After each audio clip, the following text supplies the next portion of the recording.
Загуби и до 70% кај родот на плантажите со грозје. Во Штипско паралелно со бербата се врши и откупот на грозјето.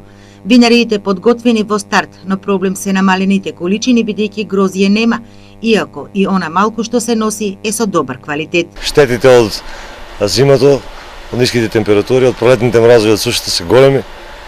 Количините на грозјето се значително намалени, не знаеме колку ќе биде конечната цифра, но ќе направиме проценка на крајот на бербата. Може ли да зборуваме за некаков квалитет, со оглед на тоа дека многу изгубивме во квантитет? Па грозјето кој што го донесуваат во принцип е здраво.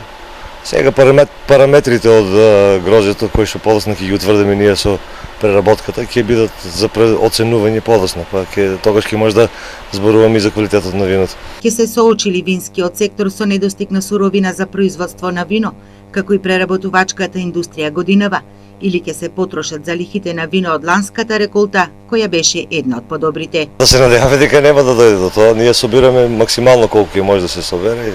Нашите кооперанти и откупувачи работат на терен, така да се надевам дека ќе ги задоволат нашите потреби. Во Македонија има залиха на вино од другите винари, така да горе-доле мислам дека ќе се покријат годишните поточувачката на годишно ниво би требало да се покрие со реколтата од претходната година. Лани во 3 винарски визби во Штип се откупија околу 25 милиони килограми грозје. Според проценките, годинава ќе се откупат 30 до 40% помалку. Засега и покри барањата на лозарите за повисоки цени за откуп поради намалениот род, грозјето се откупува по лански цени.